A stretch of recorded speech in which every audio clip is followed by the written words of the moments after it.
Oi, gente. Bom dia. Ainda não é boa tarde, bom dia ainda. E nós estamos aqui hoje muito felizes por recebermos uma grande pensadora brasileira, a filósofa Márcia Tiburi, que vocês vejam que chique, está dando aula na Paris 8, na mesma universidade onde grandes intelectuais, e aí talvez o mais conhecido seja o Michel Foucault, dava aula também. Então, nós estamos hoje chiquíssimos, numa onda muito chique. Mas, além da qualidade acadêmica da Márcia, a Márcia é uma guerreira feminista, uma guerreira contra toda sorte de opressão e de tirania, uma mulher que fez nesse passado recente, uma intervenção muito relevante no Brasil. E nós vamos conversar com ela sobre os 4 anos do golpe e as raízes do bolsonarismo no Brasil, que é um dos temas que a Márcia estuda e sobre a qual ela já escreveu exatamente, é a gênese do fascismo na sociedade. Aí, de repente, você fala, o que é isso, gente? Como é que a esfera pública pode estar contaminada dessa forma? E a gente tem que aí olhar para as raízes exatamente para a gente poder entender e lutar melhor. Márcia, uma alegria enorme receber você aqui hoje nessa nossa live. Oi, Margarida, prazer, bom dia, prazer em te rever, mesmo que virtualmente. Tenho muita admiração por você, muito respeito, então recebi também com muita alegria essa possibilidade dessa conversa e gostei muito da proposta desse tema. Acho que nós precisamos sempre relembrar a questão do golpe, desse último golpe vivido no Brasil, considerando que nesse momento talvez a gente esteja de fato já dentro de um outro golpe, mas sem dúvida esse golpe que pode estar acontecendo agora, o chamado golpe brando, deriva desse golpe vivido em 2016 pela pessoa da Dilma Rousseff, nossa companheira, mas também um golpe sobre a democracia, em cima da democracia, contra o povo brasileiro, contra a dignidade da política. Então, somos atingidos por vários lados e precisamos sempre lembrar, ter a memória desse golpe, não esquecer que ele aconteceu, porque realmente ele está na gênese de tudo que a gente tem vivido. E eu, para entrar então nessa proposta que você faz da gente pensar essa gênese, queria lembrar das pessoas, talvez algumas pessoas até lembrem, eu publiquei um livro em 2015 que se chama Como Conversar com Fascista, que agora, digamos, eu retomei esse livro, reescrevi, virou um outro livro que vai sair com um título, digamos, também bastante provocativo, mas que é para pensar justamente esse fascismo, essa fascistização do Brasil e do mundo 5 anos depois. Naquela época, o conceito de fascismo não era habitual no cenário, na paisagem intelectual brasileira, e as pessoas, muitas pessoas me criticaram muito, inclusive meu próprio editor não queria publicar com esse título. E acabou que as pessoas já hoje, né, falam muito com essa... usam essa expressão de uma maneira mais tranquila, mas, de fato, essa expressão carrega um peso imenso e se nós estamos aceitando falar dela, é porque, de fato, a coisa, ela mesma, a coisa concreta, histórica, efetual, né? Ela nos pegou com muita força. Bom, naquela época, eu queria abordar, e foi o trabalho desse livro, o chamado fascismo em potencial, que é o fascismo, então, do cidadão, né? Esse fascismo que está na subjetividade, que está tá lá guardado, incubado, quieto, e que foi o assunto, assim, digamos, dos estudiosos também, quando o fascismo esteve em cena na Alemanha, na Itália, e quando se verificou também que era uma marca da cultura popular, digamos, da subjetividade política do povo americano, por exemplo. Então, teóricos tipo Adorno, Horkheimer fizeram uma pesquisa nessa linha, tentando entender como os americanos também tinham um potencial fascista. E aqui no Brasil há pesquisadores que já trabalharam com essa ideia, né, de que há um potencial fascista na cultura brasileira, há pesquisas até bem recentes, né, sobre esse assunto, em termos de sociologia. Bom, mas aí eu queria falar disso porque, a meu ver, era muito claro, bastava a gente olhar para o que tinha acontecido em 2013, 2014, 2015, que ficava muito claro que a cultura brasileira era muito autoritária. Mas, ao mesmo tempo, e essa é uma questão fundamental desse livro, assim, isso não pode ser entendido como uma questão natural. Não é natural. O fascismo não nasce no coração das pessoas do nada. Ele é implantado, porque ele é, sobretudo, uma tecnologia política. E até hoje, essa tecnologia vem sendo utilizada diariamente, paulatinamente, milimetricamente, por figuras tais como o Bolsonaro, que no golpe de 2016, naquele momento da votação lá na Câmara dos Deputados, ali naquele momento em que houve toda aquela ridicularização, né, que foi uma exposição performática do grotesco na política brasileira, Bolsonaro se sobressaiu realmente, ele virou a figura mais importante por ter conseguido fazer, dentre os discursos grotescos, o pior de todos, ao invocar o Ustra, o ditador Ustra, e ao também tentar colocar Dilma Rousseff num lugar de figura que deveria ser caçada, deveria ser assustada, né? Ele falou com todas as letras, o Ustra, meu herói, que é, afinal de contas, o pavor de Dilma Rousseff. Ali ele conseguiu capitalizar politicamente. Eu escrevi depois sobre isso num livro chamado Ridículo Político.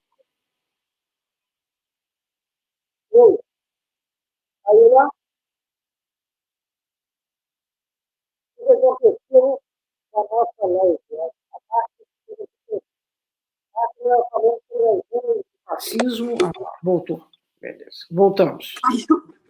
Desculpem, gente, não sei o que aconteceu. Mas, enfim, só para fechar essa ideia, então, o ridículo político, houve uma ridicularização, uma capitalização desse ridículo, desse grotesco, e aí Bolsonaro foi se tornando cada vez mais importante, digamos, numa outra onda, numa outra forma de fazer política que exacerbava esses potenciais patéticos, grotescos, que são parte do populismo da extrema-direita no Brasil.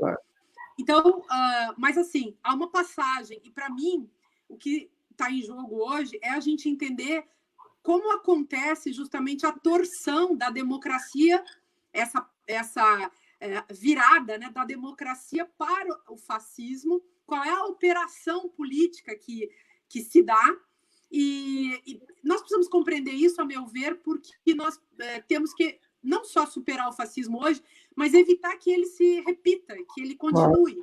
Claro. E aí eu tenho esperanças de que a gente, entendendo muito isso, talvez a gente possa traçar caminhos aí para outro processo político no Brasil o mais rápido possível. Pois é, muito importante recuperar aquele texto seu quase profético, porque, de fato, Bolsonaro sempre foi tratado como um canastrão, como um político irrelevante. E ele seria, não fora a alma fascista que estava subjacente e que encontrou nele o meio de se expressar. O machismo, a misoginia, a LGBTfobia, o horror, na verdade, da pobreza, a subserviência diante dos Estados Unidos de uma forma sem precedentes na história do Brasil. Porque nós tínhamos aquela frase do Oswaldo Aranha, né? O que é bom para os Estados Unidos é bom para o Brasil, que já era uma coisa lastimável. Mas nada se compara com a posição de sabujo que o Bolsonaro assume frente ao Trump. E dizer coisas aí dentro desse seu conceito, que é muito relevante, do ridículo político. O meu filho poderia ser embaixador nos Estados Unidos, porque ele fez intercâmbio, inclusive fritou hambúrgueres. Quer dizer, é um negócio inacreditável para um país que tem o Instituto Rio Branco, né? Forma uma burocracia altamente qualificada e da qual o país sempre foi orgulhoso, seja qual fosse a vertente política. Os militares reconheceram o Instituto Rio Branco, fizeram uma diplomacia àquela altura, embora alinhada ao governo americano, mas fizeram coisas que os americanos não gostavam. De todo modo, porque havia um sentido ainda de soberania. O fascismo do Bolsonaro, eu acho que essa, na verdade, é o único desafio para o seu conceito. O fascismo, em geral, é nacionalista. E o dele é sem pátria. É uma coisa diferente, não é verdade? Isso é bem curioso. É bem importante porque, digamos, o fascismo tradicional, esse fascismo de Mussolini e Hitler, é um fascismo, então, nacionalista. Aliás, todo fascismo na Europa, ali naquela época, há 100 anos atrás, era justamente um fascismo nacionalista, e o nosso é um fascismo de subserviência ao Império Americano. Então, é um fascismo que tem um traço, isso que você está colocando é muito interessante, inclusive esses personagens que você traz, tipo Oswaldo Aranha e que tais, é interessante porque o nosso fascismo é marcado também pelo o chamado, por Nelson Rodrigues, de complexo de vira-latas. Isso. Então, inclusive, Margarida, esse ano vou lançar um livro justamente com esse título, que eu resolvi aprofundar a questão, ir até as raízes psíquicas, né, psicossociais da nossa colonização e avaliar da humilhação, do deixar se humilhar, como diz o Nelson Rodrigues, do deixar se tratar a pontapés, né?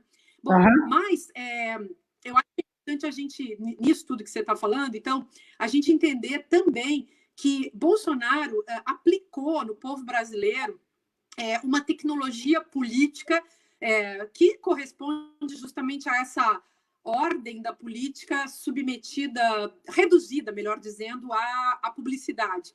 Então, se a gente pensar que Bolsonaro fez uma campanha vitoriosa e que ele continua em estado de campanha, o que a gente percebe é que existe uma lógica publicitária que move, mesmo ele sendo um sujeito famoso por sua oligofrenia, por sua condição mentecapta, por sua lacuna cognitiva, ele é um sujeito que opera dentro de uma lógica e uma racionalidade que é essa da publicidade todo o tempo, né? Então, chamando a atenção todo o tempo nas redes sociais, causando efeitos de poder.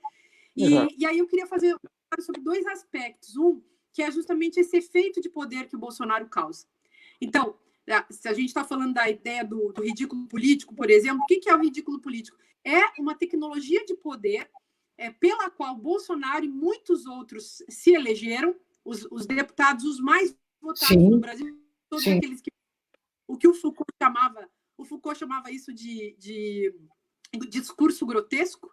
E aí, o que é o discurso grotesco? É assim que o sujeito causa um efeito em pessoas e causa um efeito justamente porque ele não teria nada para estar nesse lugar do poder. É como se fosse uma espécie de o super desqualificado, o cidadão super desqualificado, numa cena desqualificada, com questões que demonstram a sua desqualificação, mas é essa desqualificação que se torna o núcleo fundamental desse poder. Então, quanto mais tosco, quanto mais grotesco, quanto mais imbecilizante, melhor. E Bolsonaro não é o único. Se a gente pensar nos ministros de Bolsonaro, todos representam esse discurso grotesco. Você olha o ministro da Educação, o ex-ministro da Justiça, o ministro da Saúde, e todos eles, também os governadores do Brasil, mas pode colocar aí os deputados, vários senadores, todos eles, mesmo esses que hoje tentam se afastar de Bolsonaro,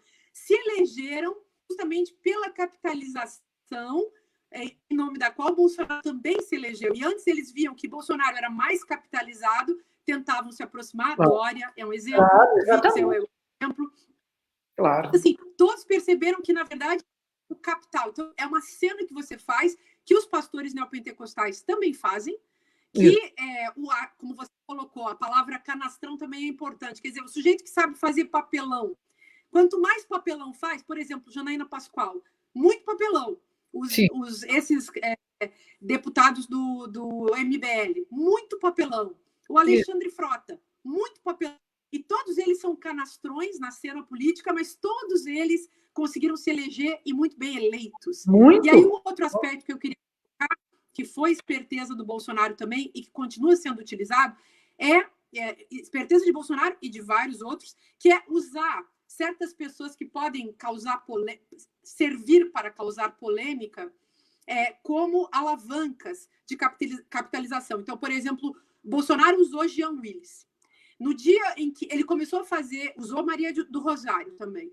No dia em que ele começou, então, que ele começou ele não era tão famoso, ele se torna por meio do discurso homofóbico, que é um discurso grotesco, um discurso misógino, que é grotesco, usando a fama desses personagens, como o Jean, por exemplo, que é muito famoso, mas também usando, por exemplo, a Maria do Rosário para capitalizar em cima de um lastro que é a misoginia. Então, isso virou tecnologia política, isso que é assustador também, né? Eu acho que esse ponto que você está colocando, ele é interessantíssimo, porque é uma tecnologia. Por exemplo, o Bolsonaro tinha muito menos capital político do que a Rosário. Rosário é uma pessoa muito presente nas redes, foi ministra dos Direitos Humanos. Então, quando ele ataca a Rosário, ele, na verdade, puxa todo esse povo como audiência dele. Ele amplia a sua audiência e isso é, de fato, um método. Aliás, eu acho que o ponto central do método, muito perigoso o que ele faz, é que ele esvazia a cena pública. Vamos lembrar que ele ganhou a eleição sem ter ido a um debate. Ele saturou o palco com a facada. Então, a facada se tornou o grande evento teatral, né? E é o que você está dizendo, é isso, ele tem uma teatralização completa da cena política para esconder não só a sua falta de conteúdo, que é real, ele não tem conteúdo, ele não tem discurso, mas o pior de tudo é que, ao promover esse esvaziamento, ele, por exemplo, consegue fazer a reforma da Previdência. Tá certo? Então, há um conteúdo, sim, que fica encoberto pela estrionice, pela palhaçada, aí nós todos debatemos a palhaçada e, enquanto isso, ele vai desmontando o Estado brasileiro. Ele vai cortando recursos das universidades, ele vai desorganizando toda a gestão da pesquisa da tecnologia no Brasil. Então, ele é extremamente maligno.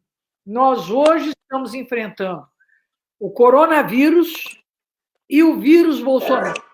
Tá certo? São dois vírus de uma vez só, e haja força para nós derrotarmos essa situação terrível em que nós nos encontramos. Então, acho muito interessante essa observação que você está fazendo de ele ser, na verdade, o engenheiro de uma tecnologia política, que obviamente não é exclusiva sua, está aí o Bannon usando isso no mundo inteiro, mas, de toda forma, é muito preocupante que ele consiga, com tanto êxito, usar esse tipo de método.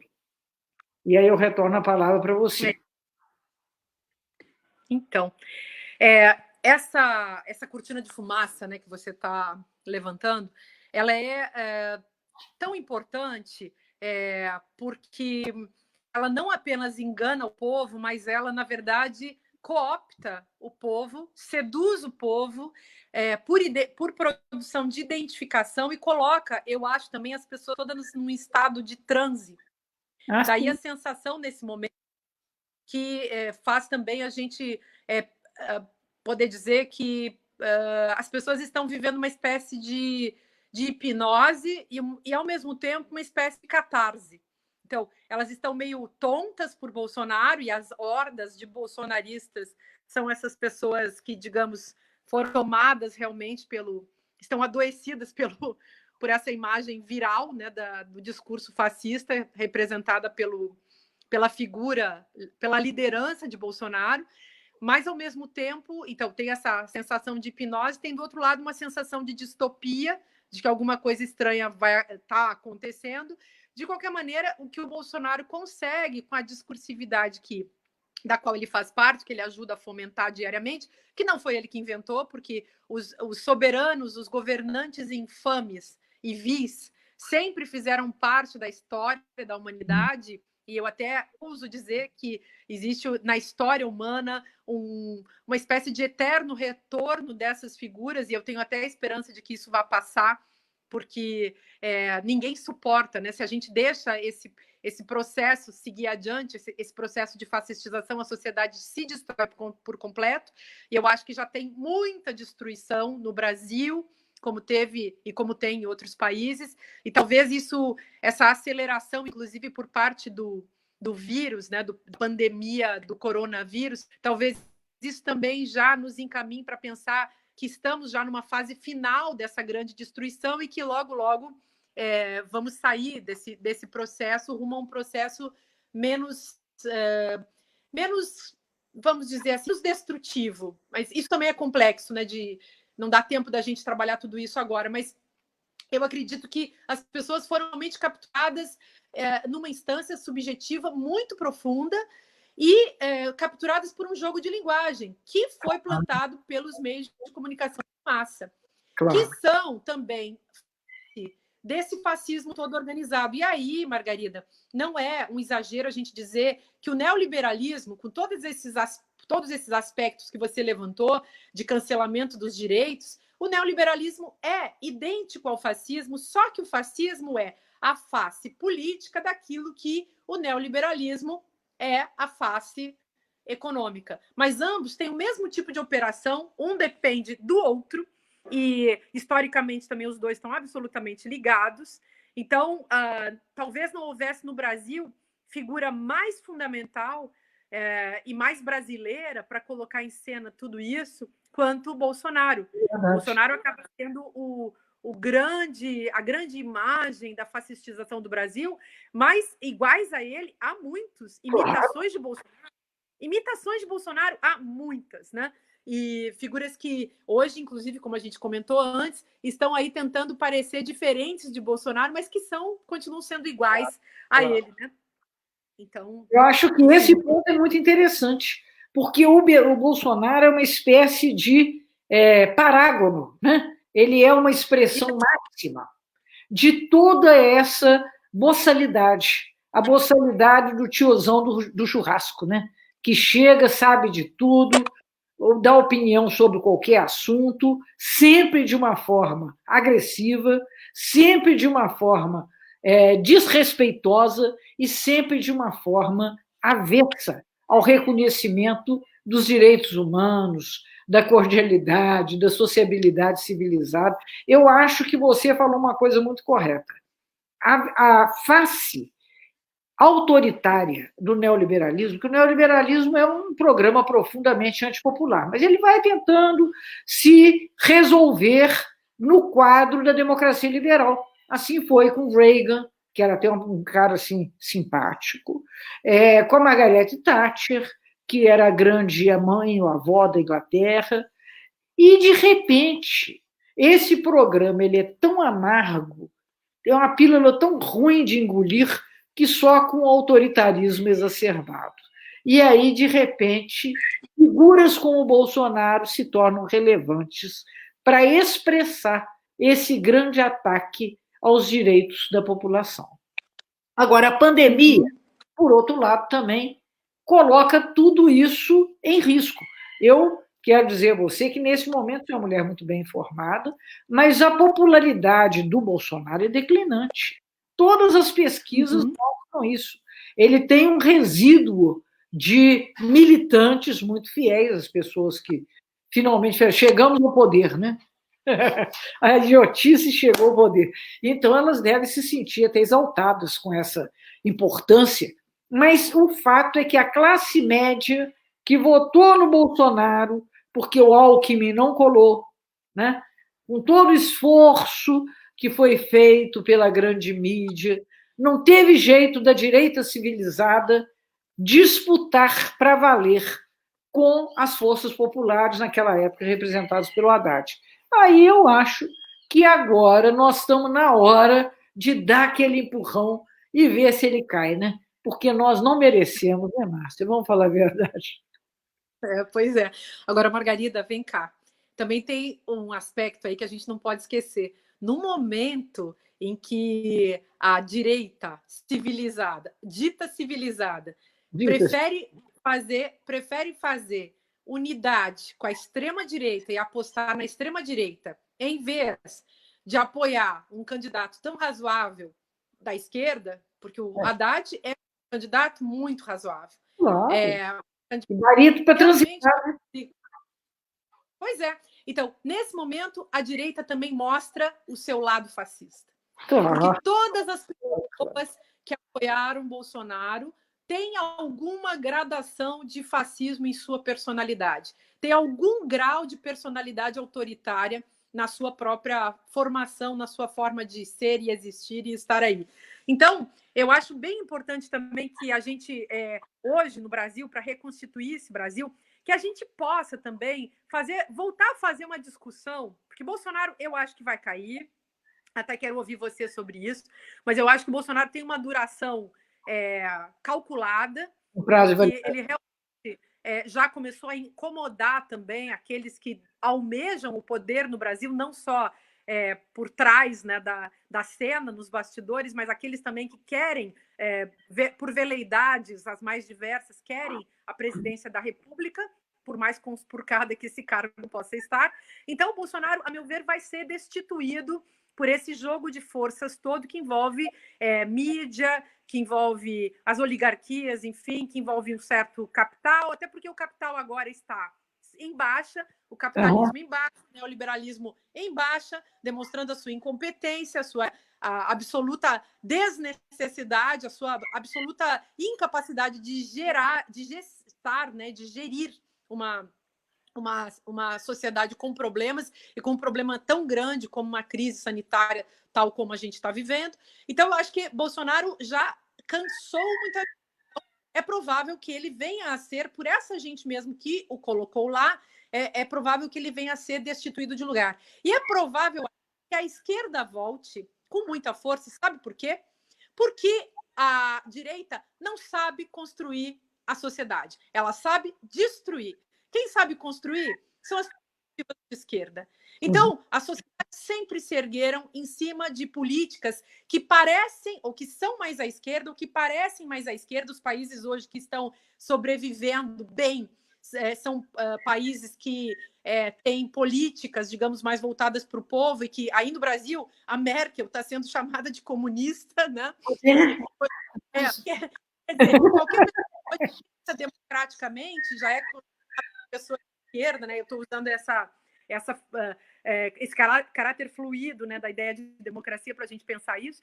Mas, então, eu acho que Bolsonaro vai cair e que aí a gente vai ter chance de retomar a esquerda no nosso país. Ele vai ser derrubado justamente pelas forças que o colocaram lá. Porque essas forças são, por mais que Bolsonaro é uma figura, um exemplo inacreditável, e o discurso do Mourão ontem deixou isso muito claro, né? A matéria que ele publicou no jornal. Sim. Perigoso. Essa direita e a extrema-direita não tem candidato, porque eles não têm apelo público. E Bolsonaro tem apelo público, só que Bolsonaro já extrapolou. Então, na esquerda, tem figuras com apelo público, e tem, sem dúvida, Lula, e tem Haddad, e tem outras pessoas que podem vir a ocupar esse lugar no próximo pleito. De qualquer maneira, o Brasil já vai estar muito destruído. E eu acho que hoje nos cabe, como cidadãos que somos, sei lá, estamos aí nas nossas militâncias pessoais, mas também nos nossos coletivos, ou nos partidos, mas estou falando daquela democracia que a gente faz com o mais próximo, mais nos pequenos grupos, mais no movimento, mais naquela movimentação do cotidiano. Eu acho que cabe aí, nesse lugar também, a gente valorizar, tentar recriar aqueles que são os valores da chamada esquerda, né? Então, muita solidariedade contra esse fascismo, muito amor no coração, muita generosidade, onde as pessoas puderem doar, onde as pessoas puderem se articular para que haja alimento, para que haja máscara, para que haja proteção, qualquer que seja. Mulheres, né? No mundo feminista hoje, a tentativa de criar e recriar e expandir as redes de proteção às mulheres que sofrem violência. Então, eu estou vendo solidariedade, e isso me comove e me faz pensar que a gente tem saída no Brasil, sabe? Mas que a gente precisa também recriar essa solidariedade como uma ferida. O nosso Brasil está ferido, a democracia foi ferida. E é uma ferida que não vai se curar de fora para dentro, ela vai se curar de dentro para fora. E aí a gente precisa fazer esse exercício miúdo no cotidiano, de solidariedade, de essa democracia com os mais próximos, né? Com quem a gente puder ajudar, porque realmente sem isso a gente não vai conseguir modificar a subjetividade que gera outras condições objetivas de existência, né, Margarida? Sem Bolsonaro também, né? Bolsonaro detonou a cabeça das pessoas. Digo assim, Bolsonaro, o bolsonarismo, Bolsonaro, essa extrema-direita fascista, todos esses publicitários, todos esses empresários, essa gente que investiu. Há um sistema que visa o desnorteio das pessoas, o enlouquecimento das pessoas, a imbecilização das pessoas, para que mentalmente, subjetivamente, as pessoas fiquem incompetentes, incapazes, para que elas não possam mais encontrar caminhos de cura mental e, assim, promover a democracia, porque a democracia é cura política. Claro. Eu penso assim, né? É uma expressão muito feliz essa sua. A cura política, o caminho da cura política é certamente a democracia. E nós estamos vivendo aqui momentos, eu estou aqui lendo mensagens que estão chegando, as pessoas são desesperadas por causa de uma perversidade sem limite, que foi a obstrução para receber o auxílio emergencial. O auxílio emergencial, que é a renda mínima, que nós votamos. Você sabe, é uma luta de anos do senador Suplicy. Finalmente, nós conseguimos criar, agora estamos tentando, inclusive, ver se a gente torna essa renda mínima para aquelas pessoas mais necessitadas uma condição permanente. E o que ele faz? Cria todas as dificuldades do mundo para a pessoa não receber. Então, de uma certa forma, é uma política deliberada de enlouquecimento. Porque você pensa assim, o meu dinheiro está lá, que é pouco, R$600. Eu sei que ele está lá, mas eu não consigo tirar. Então, eu acho que não existe maldade maior do que fazer uma... Eu nem sei como é que alguém pode ser tão perverso que produz esse tipo de coisa. E eu queria, que nós estamos chegando aqui no nosso limite, dizer que você está nos dando uma palavra muito importante, que é da restauração dos valores democráticos, os valores da esquerda, os valores da civilidade, a solidariedade, o compartilhamento do prazer cultural, que também é outra área que no Brasil está sob ataque, sob fogo cerrado. Enfim, essa ideia de que nós somos responsáveis coletivamente, né? Ontem, na Câmara, eu vou só encerrar contando esse caso, uma das coisas que foi votada é para regularizar ações de síndicos, que às vezes, num condomínio, num prédio, alguém, nesse momento da pandemia, resolve fazer uma festa, uma aglomeração, sei lá, uma confusão qualquer. E os síndicos, nesse momento, estão ainda sem recursos para poder, vamos dizer, defender a saúde coletiva. Acredite você que houve deputados que fizeram discursos dizendo que, acima de tudo, está o direito à propriedade. É a casa que eu possuo, eu faço o que eu quiser dentro dela. Pode fazer, mas não pode aglomerar os outros, porque coloca as vidas das pessoas em risco. Então, eu acho que é por esse caminho que nós temos que trilhar. É tão absurdo, porque são levantados argumentos tão estúpidos, né, Margarida, que qualquer pessoa que tenha bom senso e quem conheça assim, um mínimo de lei, você pode ser dono de uma casa, mas isso não significa que você possa matar pessoas dentro dessa casa. Claro, exatamente. Como é que pode? Bom, você é uma guerreira, você está lá no olho do furacão desde tanto tempo. Eu só posso agradecer a você por estar lá, por estar nessa luta política, e agradeço muito também por esse momento aqui entre nós. É um prazer te ouvir, um prazer saber um pouco mais sobre você e sobre seus pensamentos. E a gente segue em frente, vamos continuar na luta, na teoria, na prática, na ação, em todos os lugares, e convidando as mulheres e as feministas para que se interessem mais por política, né? Muitas participaram aqui, muitas mulheres que são grandes admiradoras suas e que estão hoje aqui nos prestigiando nessa conversa. Eu quero dizer o seguinte: Márcia, uma grande inspiração, uma mulher pensadora, uma tradição brasileira que só reconhece os homens como sendo a fonte da inteligência. Então, é muito importante que nós tenhamos uma mulher filósofa e uma mulher filósofa na melhor das perspectivas, que é também uma mulher lutadora, uma mulher guerreira, e que, por isso, com seu discurso, com a sua reflexão, nos oferece estímulos para a gente enfrentar a situação duríssima que nós estamos vivendo no mundo, mas certamente aqui no nosso país. Então, vamos com força, vamos com esperança, e muitíssimo obrigada pela sua companhia nesse nosso encontro aqui. Um grande abraço para todo mundo, gente. Muito abraço, uma ótima tarde para você. Beijo para todo mundo. Tchau.